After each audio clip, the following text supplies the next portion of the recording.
Follow him. Run.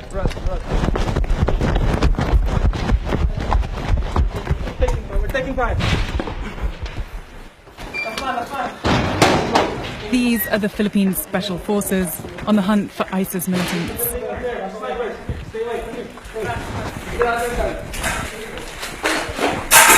Just taking cover here because the snipers all around the city, so even getting to the positions they need to be in is a challenge.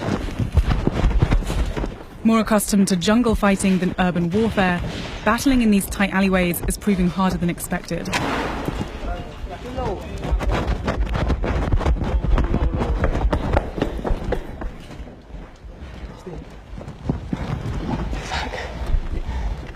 These buildings are previously occupied by the terrorists. Are they still here? Those are shooting at us. Where are their snipers? Yeah, the big buildings over there. How close? 200 to 250 meters. These forces are turning this bombed-out school into a sniper outpost and preparing to attack. We have one pilot position there, taking fire.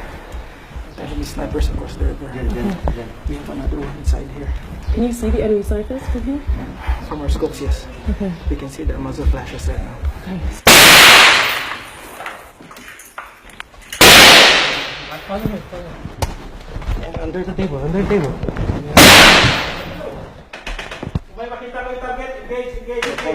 Ready. Fire.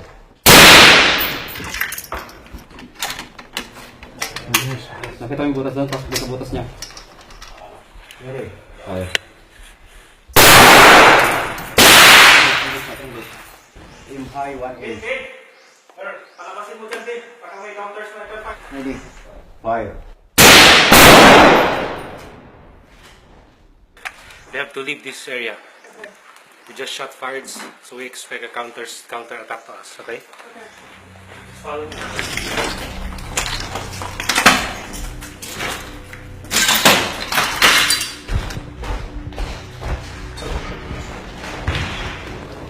With the enemy now firing back, the unit is taking cover in this classroom until the escape route is clear. Wow, so crazy to see that this was an active school just a couple of weeks ago and now swamped to smithereens.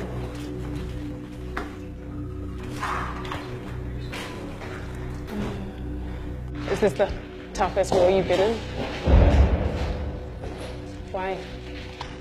They're not running out of ammo. They can leave behind IEDs while they're pursuing them. 2 IEDs laid here by the terrorists because this used to be a terrorist stronghold. We will push them back the river. But if you can see the area where we passed through, the maze of small alleys, the streets are the killing zones. This is Marawi.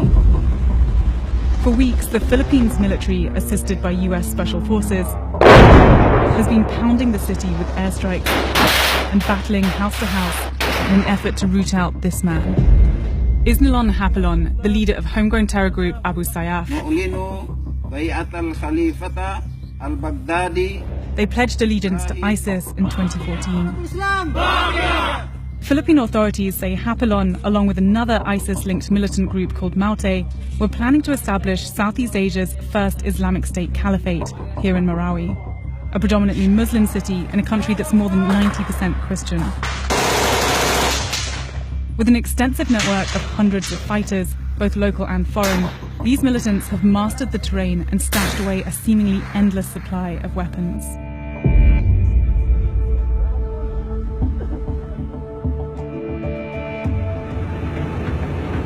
Heading right into Marawi City right now, towards the heart of the battle.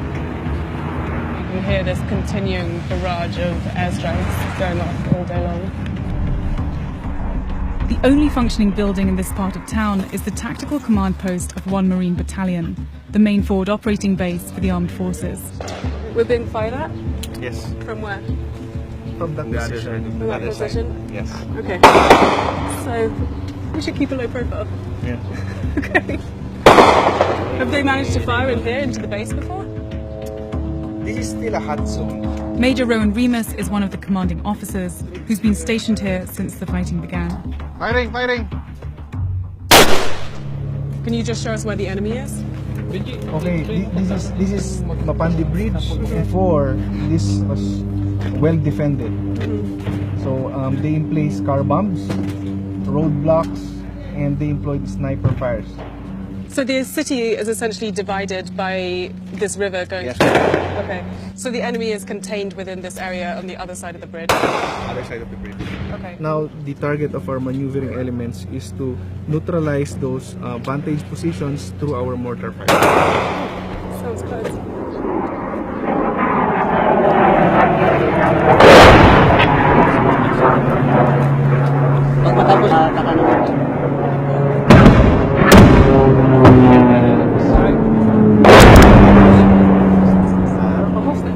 These guys have been pounding the city with airstrikes and they're just about to send this mortar into enemy territory.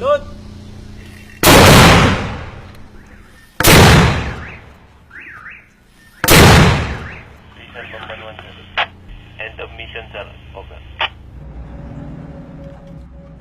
Just hours after we left this base, these Marines were ambushed during an operation.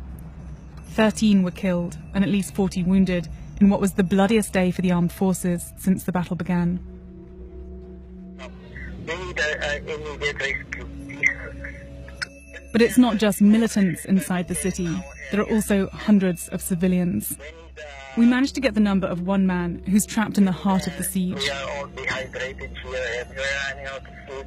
And we have 2 child here and undergoing trauma. Do you have a plan to escape? We don't have concrete plan, ma'am, because we don't know which is the basis of ISIS, so we have to stay put and wait for the rescue. Are you safe right now? I don't know, ma'am. I think the authorities know that we are here. I have to hang up. I'm running out of battery and my battery is reserved for the rescue team. Please, don't help. Thank you. Okay. Who? He hung up.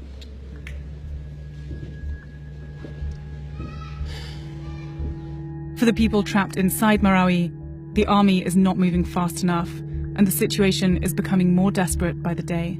So is everything going to plan from your side? We are doing very well.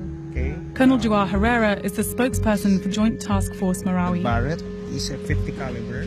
Despite the military's many setbacks, he's keen to show us that the armed forces have retrieved around 120 high-powered weapons from the enemy. I mean, obviously the insurgents were pretty well equipped. How well equipped are your troops? Well, our armed forces are well educated, highly trained.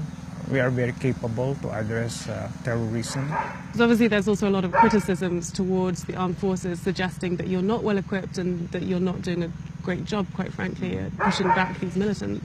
Well, I think that's their opinion, okay?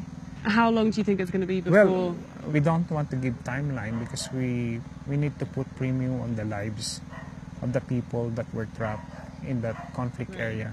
Right. Obviously time is running out for them. I mean, they've been stuck in Yes, there. but we're doing our best. Now, as the military ramps up pressure on the remaining terrorist strongholds, a humanitarian crisis looms. And concerns that Marawi is only the beginning of an increasingly violent ISIS presence are rapidly spreading throughout the region.